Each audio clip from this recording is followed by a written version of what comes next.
Entonces, las redes neuronales son los pilares sobre los cuales descansa hoy en día la inteligencia artificial. Vamos a tener dos clases.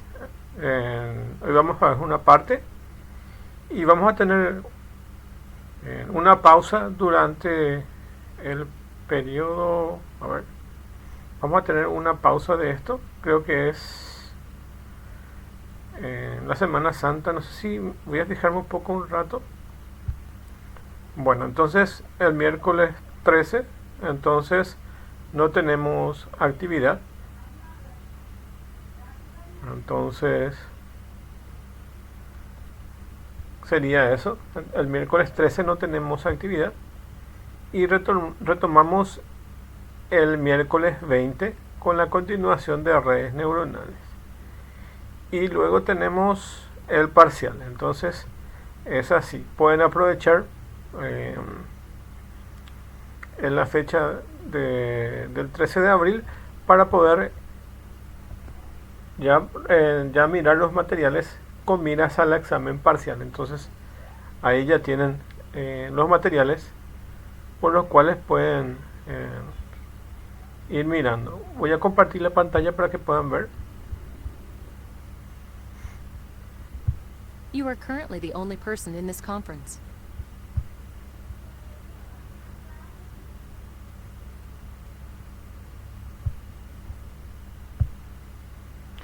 Bueno, entonces aquí tienen el miércoles 13, que es la próxima semana. Entonces no hay actividad porque es Semana Santa. Entonces sería eso.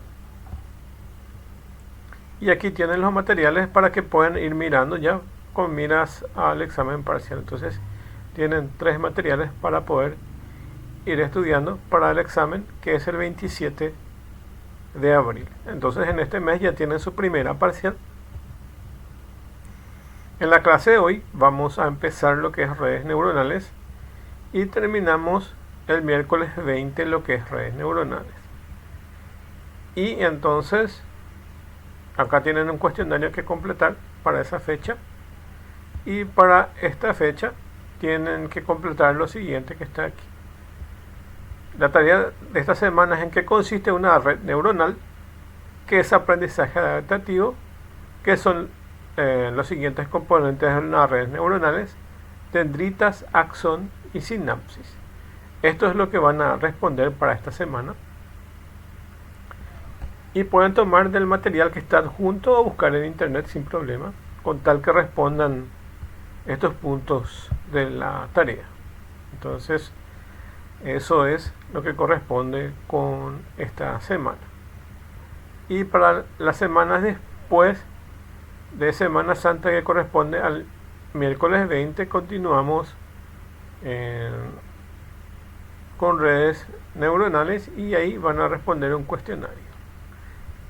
Y ya va a ser como repaso para que puedan prepararse para el miércoles 27 para el examen de la primera parcial. Eso es lo que vamos a tener.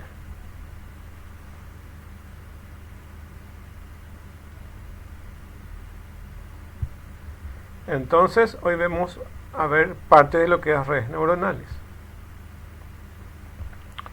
Bueno, ahora les voy a definir lo que es una red neuronal. Y básicamente una red neuronal consiste en un montón de lo que se llama perceptrones. Y cada perceptrón es un elemento dentro de esa red. Entonces cada nodo de una red neuronal corresponde a un perceptrón.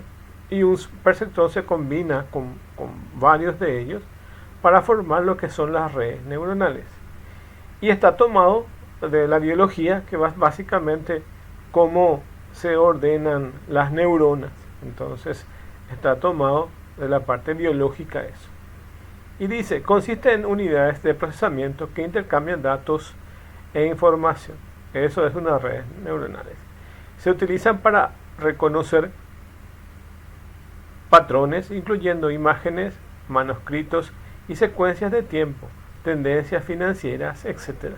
Eso hace a lo que hace la inteligencia artificial eh, como sus aplicaciones. Entonces serían eso. Tienen capacidades de aprender y tiene capacidades para que pueda tener un funcionamiento respecto a lo que son estos elementos básicos que están aquí, que se denomina perceptrón. Entonces corresponde a un solo elemento de una red neuronal que se denomina perceptrón. Voy a ver si puedo escribir aquí.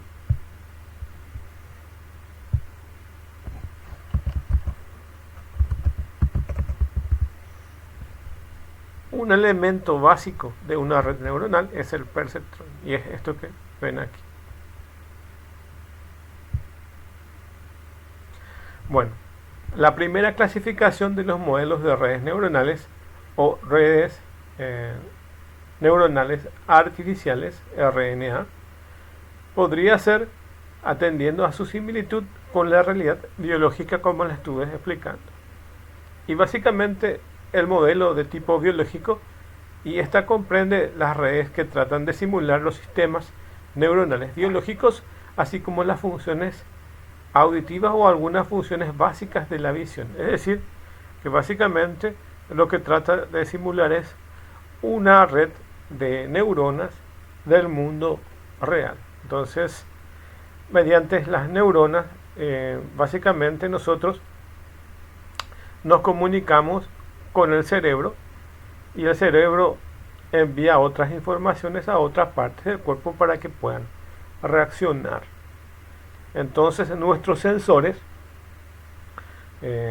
podrían ser, por ejemplo, los ojos y los oídos, o cualquier otro órgano que pueda brindar información, y esa información se transmite a través de esas redes neuronales hasta el cerebro. Viajan por ondas eléctricas hasta el cerebro, y luego el cerebro envía a través de esas mismas redes, por redes eléctricas, hasta cualquier parte del cuerpo, para que pueda hacer su función, ya sea desplazarse, moverse, o inclusive sentir dolor, que es básicamente parte de esas neuronas, o poder interactuar con otras neuronas, inclusive la red de neuronas que sirve para que las personas puedan memorizar o retener o relacionar objetos o situaciones. Todas estas están marcadas por estas redes neuronales. Podemos decir que nuestro cerebro es una red bastante compleja, que hasta hoy en día no podemos descifrar del todo. Es bastante compleja esa red neuronal. Básicamente, en muchos casos existen estudios que, por ejemplo, pueden separar la parte izquierda del cerebro o la parte derecha del cerebro, o ciertas regiones donde se presume que realizan ciertas funciones. Algunas de las funciones pueden ser de memorizar, otras pueden ser de clasificar, ordenar, o donde la memoria se retiene. Y así básicamente muchas de las funciones que tienen el cuerpo humano. Pensando en eso, pensando en ese concepto, muchos ingenieros entre 1950 y 60 han tratado de llevar eso a los programas computacionales a través de algoritmos y a través de hardware, tratando de crear un modelo que se pueda aplicar a las redes neuronales. Por eso se llama redes neuronales artificiales, que son modelos que se usan a partir de la parte biológica. Este modelo está dirigido a ciertos tipos de aplicaciones. Este modelo no tiene que guardar similitud con los sistemas biológicos. Su arquitectura está fuertemente ligada a las necesidades de las aplicaciones para las que se diseña. Entonces, tomando ese modelo, se realizan software para diferentes tipos de aplicaciones, no necesariamente como va a funcionar el cerebro, sino mediante sus propias definiciones y algoritmos. Otras definiciones puede ser una nueva forma de computación inspirada en modelos biológicos, o bien un modelo matemático compuesto de gran número de elementos procesales organizados en niveles, ya que básicamente una red neuronal es una función matemática. Entonces es una función matemática que utiliza ciertas aplicaciones como derivadas parciales, entonces, o regresiones lineales, como vamos a ver luego en un video para poder entender. Es decir, que utilizan ciertas funciones matemáticas para poder realizar ciertos tipos de procesos. En algunos casos pueden ser bastante simples los algoritmos y en otros casos tener una matemática bastante avanzada. Entonces, mientras mejor sea el algoritmo de redes neuronales, está utilizando una matemática más avanzada. Y ahí lo pueden tener pensando de dos niveles. Si alguien quiere realizar algoritmos, va a tener que ver todas esas definiciones o poder entender los elementos matemáticos, por lo menos tratar de individualizarlos, o bien utilizar las funciones que muchos programadores con gente especialista en matemáticas han definido y ya han optimizado esos algoritmos y nosotros podemos utilizarlos. En el mejor de los casos se puede hablar de ciertas librerías como la de TensorFlow que hace Google, que básicamente nos presenta un montón de herramientas para que nosotros podamos utilizar redes neuronales sin entrar mucho en detalle, es decir, ver como cajas negras y utilizar esas funciones y poder trabajar con redes neuronales sin que básicamente se maneje en detalle de todo ese proceso. Sí es importante entender más o menos el concepto para poder aplicarla correctamente, sin necesidad de saber cómo está codificado internamente eso. También es un sistema de computación compuesto por un gran número de elementos que son simples elementos de procesos muy interconectados, los cuales procesan información por medio de estados dinámicos como respuesta de entradas externas. Estas redes neuronales artificiales son redes interconectadas masivamente en paralelo de elementos simples, usualmente adaptativos, y que con la organización jerárquica a través de las cuales interactúan e intercambian los objetos del mundo real, del mismo modo que lo hace un sistema nervioso biológico.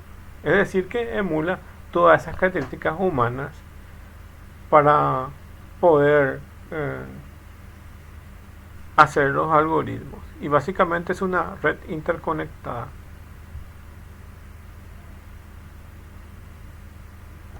Debido a su construcción y a sus fundamentos, las redes neuronales artificiales presentan un gran número de características semejantes a las del cerebro humano.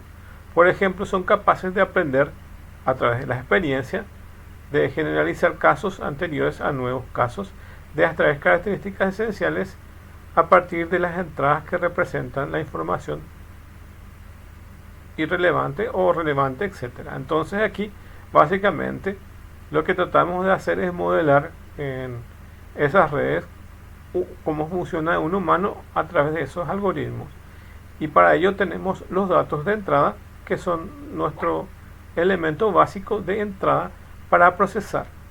Y básicamente lo que hacen estos algoritmos es tratar de aprender desde la experiencia, es decir, cargarle unos datos de entrada de prueba y tratar de generar unos datos de salida. Y según esas salidas, entonces se van a evaluar si son correctas o no, si se aproxima o no a lo que se quiere.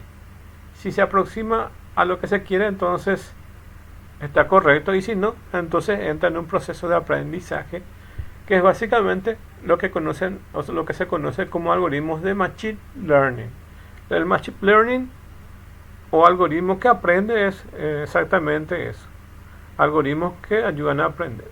Aquí básicamente se utiliza mucho para reconocimiento de patrones e imágenes. Por ejemplo, podemos aquí cargar fotos de personas y de animales y decir al algoritmo que detecte cuándo se está quitando fotos o se está visualizando en un video imágenes de una persona o animal. Entonces el algoritmo va a clasificar y les va a mostrar o nos va a mostrar esa información y le va a etiquetar diciendo que es una persona o que es un animal.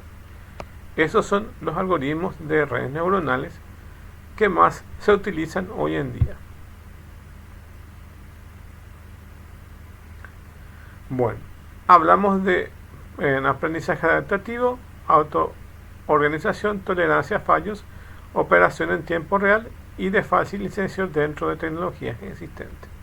El primero es un aprendizaje adaptativo, como que estábamos diciendo, que tiene capacidad de aprender y de ir modificando sus valores para adaptarse, para adaptar las entradas hacia las salidas y tener unas salidas que representen cierta información.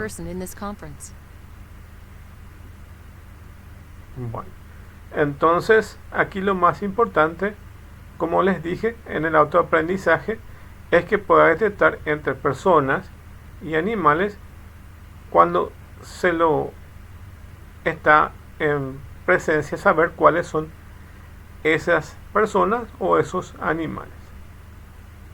Entonces tiene un aprendizaje adaptativo. La otra opción es la autoorganización, y es una red neuronal, puede crear su propia organización o representación de información que recibe mediante una etapa de aprendizaje. Entonces se va reordenando sus valores de acuerdo a los valores de entrada que van teniendo. Tiene tolerancia a fallos, ya que esto está expuesto a una red neuronal con varias neuronas, y básicamente cuando algunas de las neuronas están desconectadas, él igual puede seguir realizando sus tareas, ya que tiene tolerancia a fallos. También tiene operación en tiempo real, entonces los cómputos de las redes neuronales pueden ser realizadas en paralelo y se diseñan y fabrican con máquinas de hardware especial que obtiene esa capacidad. En algunos casos se lo utiliza, por ejemplo, para sistemas FPGA, que básicamente tienen sistemas de tiempo real. Es de fácil inserción dentro de cualquier tipo de tecnología, ya que se lo puede aplicar a cualquier campo. Entonces pueden ser obtenidas inclusive o colocados en chips especiales que tengan estas redes neuronales. Por ejemplo, un sistema de cámaras IP puede tener estas redes neuronales para detectar rostros de personas o algún tipo de clasificación de imágenes que se lo vaya a preparar. Bueno, entonces aquí tienen lo que estuvimos hablando de aprendizaje adaptativo, y básicamente es la capacidad que tiene de adaptarse las características de poder aprender o autoaprender, que es el aprendizaje adaptativo.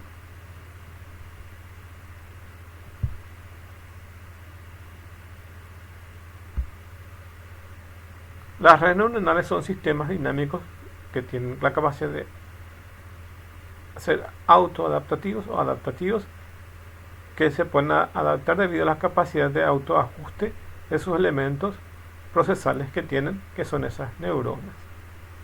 Voy a explicarle después cómo funciona esto. Básicamente lo que tiene estas neuronas son unos pesos que vamos a ver en la otra clase, y estos pesos se ajustan para que puedan ir auto aprendiendo. Básicamente es una función matemática que tiene esa capacidad de poder aprender.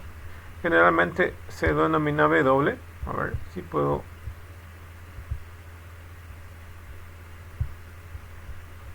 Generalmente se denomina W, y cada W en cada proceso, entonces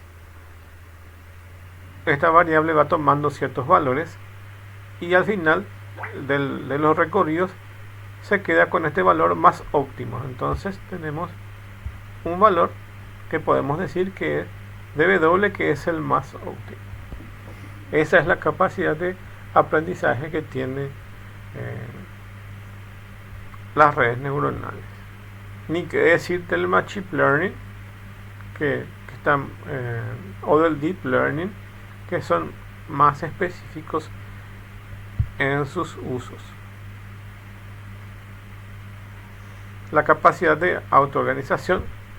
Entonces las redes neuronales emplean su capacidad de aprendizaje adaptativo para que se pueda autoorganizar la información que reciben durante el aprendizaje y o operación. Básicamente se usa para clasificar, entonces aquí se puede reorganizar.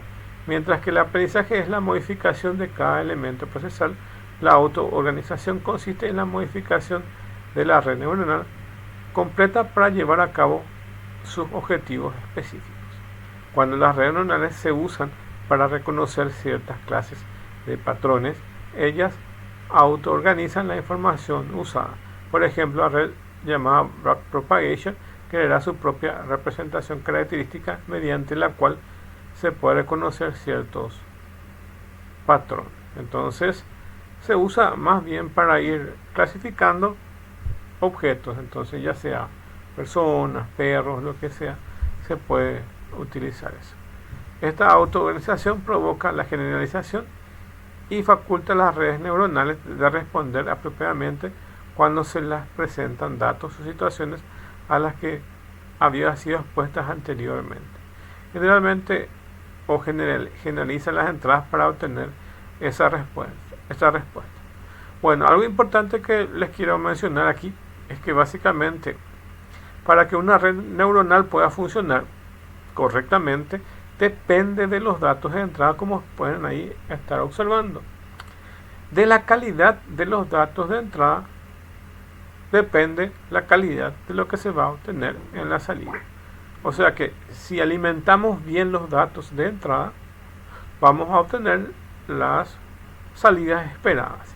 Si alimentamos mal o si clasificamos mal esos datos, entonces nuestras salidas van a ser muy pobres. Entonces, el secreto está alimentar correctamente. Por ejemplo, si nosotros estamos pretendiendo reconocer perros y gatos, no me va a servir no me va a ser de mucha utilidad cargar unas cuantas fotos de personas, ya que lo que quiero hacer es reconocer perros y gatos. Entonces, cargar unas cuantas personas, imágenes de personas, no me ayudan para que yo pueda reconocer o perros o gatos. Entonces, de la calidad de la entrada depende su salida, la calidad de su salida. Tolerancia a fallo, como vimos, entonces corresponden a que ciertas partes de esas redes puedan seguir funcionando cuando ocurre algún problema. Entonces aquí pueden, aquí puede estar un nodo, aquí puede estar otro, entonces hay varios nodos de esas redes neuronales.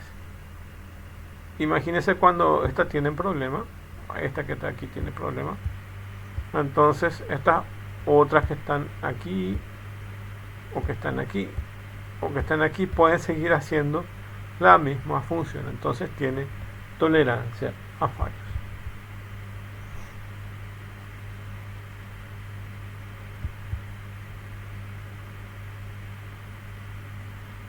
Operación en tiempo real, básicamente para algunos tipos de aplicaciones y que tienen que ver con electrónica, básicamente con algunos tipos de algoritmos de procesamiento, pueden funcionar básicamente bastante rápida y puede hacer su operación en tiempo real. Y una de las mayores prioridades, casi en la totalidad de las áreas de aplicación, es la necesidad de realizar procesos con datos de forma rápida. Las redes neuronales artificiales se adaptan bien a esto debido a que su implementación en paralelo. Algunas aplicaciones, ya sea que se utilicen varios procesadores o un hardware que es paralelo, o computadoras que puedan funcionar en paralelo, tienen estas características. No todas, evidentemente, pero dependiendo del hardware en sí, porque sí dependen del hardware, puedan funcionar en tiempo real.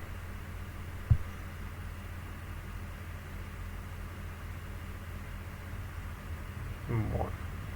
Este es fácil de insertar dentro de la tecnología existente, ya que se lo puede introducir en este mismo algoritmo se lo puede introducir en cualquier tipo de aplicaciones. Pueden ser, por ejemplo, cámaras IP para que reconozcan personas, o pueden hacer algunos hardware especiales.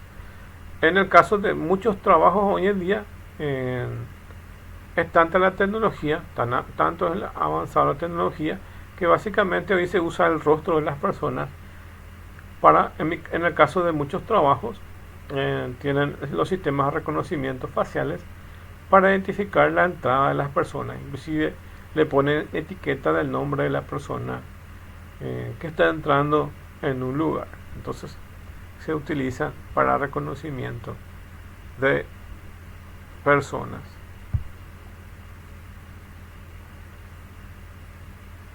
Bueno, según el modelo biológico que tenemos, entonces aquí tenemos los elementos y vamos a tener estos elementos que son los que constituyen las redes neuronales biológicas, y esa misma terminología es la que se usa dentro de las redes neuronales artificiales, que son los algoritmos. Entonces les leo esto para que podamos entender cada uno de sus elementos importantes. Voy a marcar algunas que considero importantes.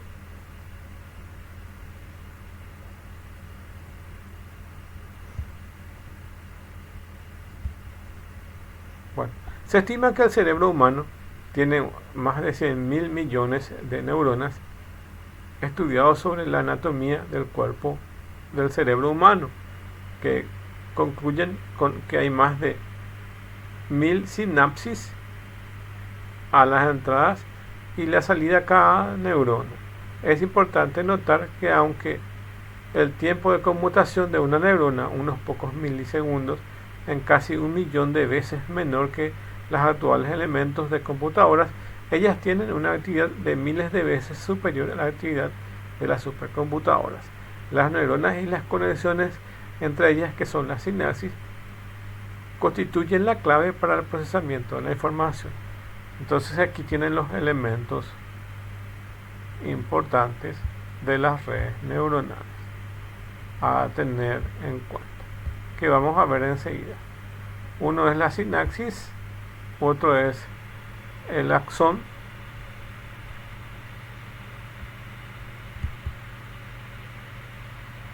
que son las que figuran aquí: dendritas, axón y sinapsis. Esto es lo que nosotros tenemos que saber qué son. ¿Qué son las dendritas? Son las vías de entrada de las señales que se combinan en el cuerpo de la neurona. De alguna manera la neurona elabora una señal de salida a partir de ellas. Esas son las dendritas. El axón es el camino de salida de la señal generada por la neurona, y la sinapsis son las unidades funcionales y estructurales elementales que median entre la interconexión de las neuronas. En las terminaciones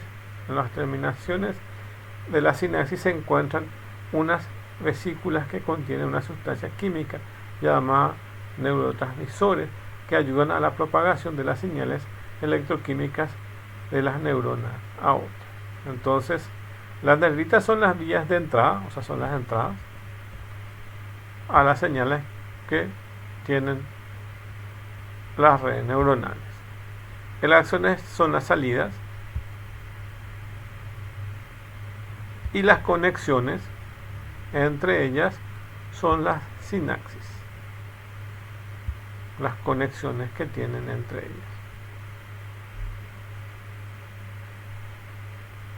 Bueno, y aquí tienen los tres elementos: dendritas, axón y sinapsis. Eso mismo van a ver en una red neuronal artificial, que básicamente tienen aquí las entradas, y estas son las salidas. Y estas son las conexiones que vamos a ir teniendo. Entonces, por aquí van a estar las conexiones. Bueno, entonces el modelo biológico básicamente está tomado de esta forma. el gráfico que estamos viendo es la del perceptrón que le estaba hablando básicamente, y es el elemento base sobre la cual descansa estas redes neuronales.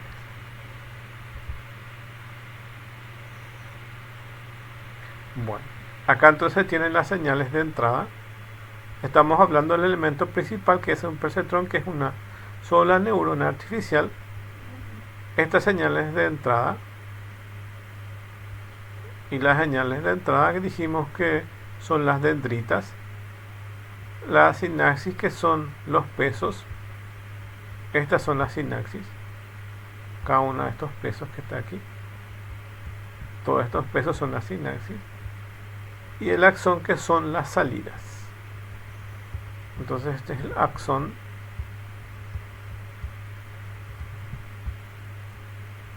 las salidas.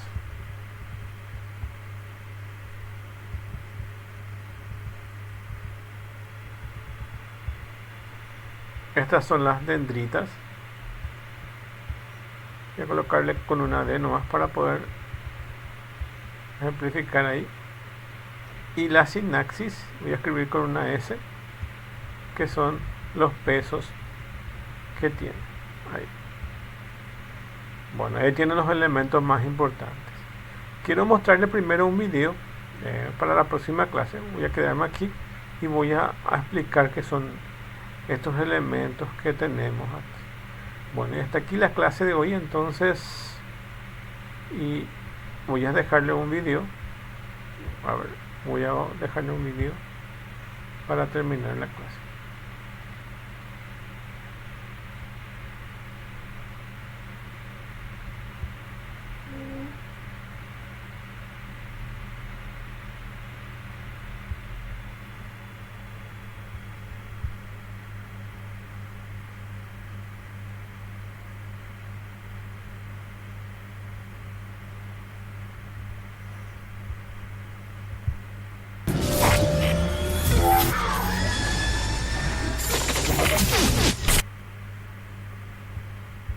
Redes neuronales.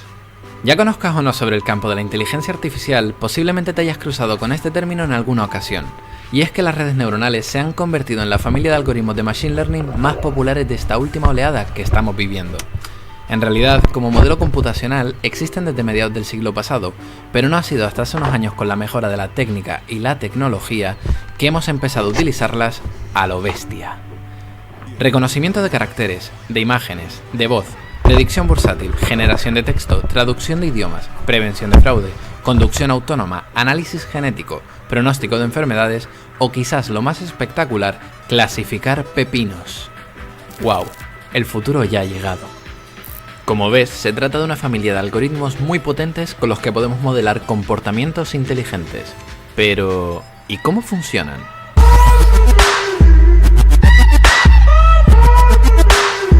Como suele ocurrir con la mayoría de comportamientos y estructuras avanzadas, la complejidad de estos sistemas emerge de la interacción de muchas partes más simples trabajando conjuntamente. En el caso de una red neuronal, a cada una de estas partes se le denomina neurona. En el vídeo de hoy nos centraremos en entender el funcionamiento de una neurona y cómo podemos utilizarlas para codificar información dentro de ellas. En futuros vídeos veremos cómo estas neuronas se agrupan para formar una red neuronal y cómo estos sistemas son capaces de aprender. Veamos. Como hemos dicho, una neurona es la unidad básica de procesamiento que nos vamos a encontrar dentro de una red neuronal. Similar a una neurona biológica, estas neuronas tienen conexiones de entrada a través de los que reciben estímulos externos, los valores de entrada. Con estos valores, la neurona realizará un cálculo interno y generará un valor de salida. Vamos, que realmente una neurona no deja de ser un nombre muy guay para referirnos a una función matemática. Pero, ¿y de qué se trata este cálculo numérico? Internamente, la neurona utiliza todos los valores de entrada para realizar una suma ponderada de ellos. La ponderación de cada una de las entradas viene dada por el peso que se le asigna a cada una de las conexiones de entrada. Es decir, cada conexión que llega a nuestra neurona tendrá asociado un valor que servirá para definir con qué intensidad cada variable de entrada afecta a la neurona. Intuitivamente, esto se suele representar como palancas que podemos subir o bajar para modificar positiva o negativamente el valor de nuestra suma.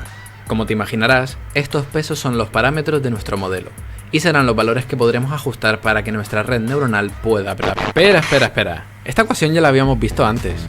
Esto es muy parecido a lo que utilizamos en el vídeo del modelo de regresión lineal. ¿Quiere decir eso que lo que hace una neurona internamente es una regresión lineal? Bueno, pues algo parecido sí. De hecho, mi motivación por empezar esta serie explicando ese modelo se debe a todo lo que vamos a ver ahora. Sí, ahí lo tienen. Se puede decir que una neurona lo que hace internamente es algo así como un modelo de regresión lineal.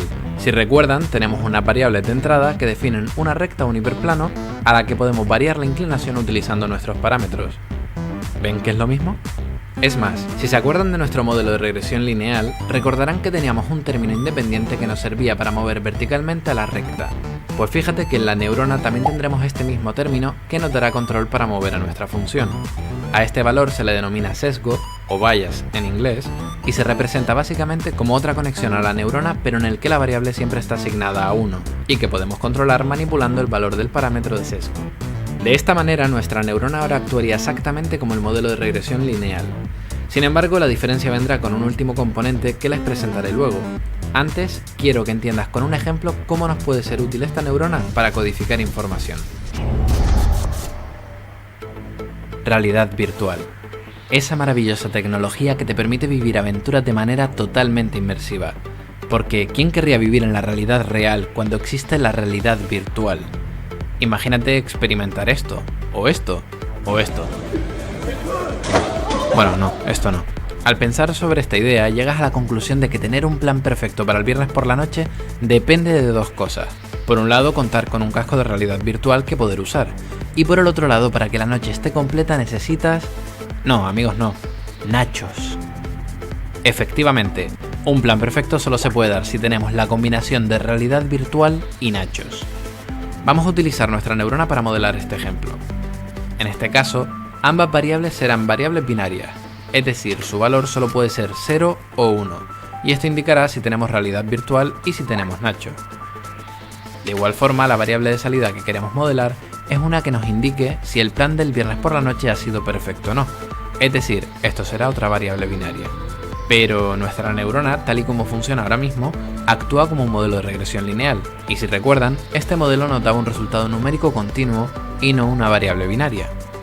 Lo que se suele hacer es evaluar el resultado de la regresión lineal y si el valor supera un cierto umbral, le asignamos a la salida el valor 1, y si este es inferior al umbral, el valor 0. Como en nuestra neurona contamos con el término de sesgo, podemos asignarle un valor equivalente al opuesto del umbral y así podemos reescribir estas fórmulas de manera más sencilla.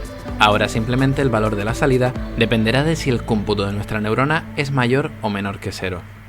Ahora sí estamos listos para empezar a modelar nuestro plan de viernes noche.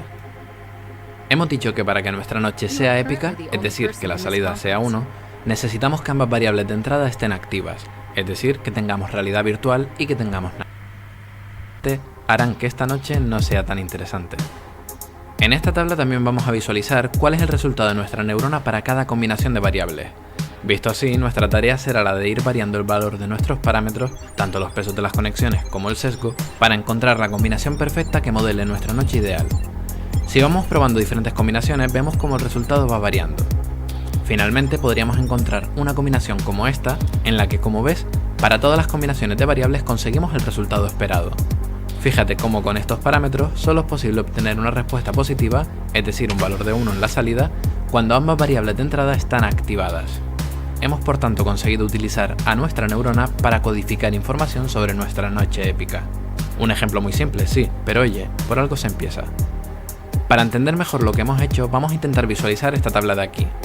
Para ello dibujamos una gráfica donde cada eje representa nuestras variables, nachos y realidad virtual. Como habíamos dicho, si alguno de estos elementos o ambos nos faltaban, nuestra noche no sería tan épica. Solo tendremos un resultado positivo en el caso de que ambas variables estuvieran activadas. Desde los ojos de un informático, vemos que realmente este problema, si le quitamos la capa narrativa, no es más que el modelo de una puerta lógica AND. Vamos a continuar trabajando desde este prisma. Si sobre esta gráfica ahora visualizáramos la recta de regresión definida por nuestra neurona, veríamos lo siguiente. Como ves, la combinación de parámetros que hemos encontrado antes han trazado una recta que separa nuestros puntos de la gráfica en dos grupos diferentes. Por tanto, otra manera de entender este problema es la de encontrar aquellos valores de nuestros parámetros que tracen una frontera entre las dos clases que queremos clasificar. ¿A qué es mucho más intuitivo de ver?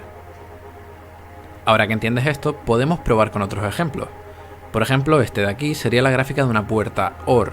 Nuevamente, podemos ir ajustando los valores de nuestros parámetros hasta que encontremos la combinación correcta que trace una recta que separe ambos grupos. En este caso sería esta. Vaya, parece sencillo. Prueba ahora con el ejemplo de una puerta Shor. Intentamos separarlo en dos grupos, quizás así. No, mejor así. No, tampoco. No te preocupes, este problema no tiene solución. Y es que se trata de una de las limitaciones de utilizar una única neurona para codificar este modelo. Es imposible separar linealmente ambas clases. La solución a este problema es muy sencilla: añadir una segunda neurona. Ahora, con dos neuronas tendríamos dos rectas que podríamos usar para separar ambos grupos. ¿Ves? Problema resuelto.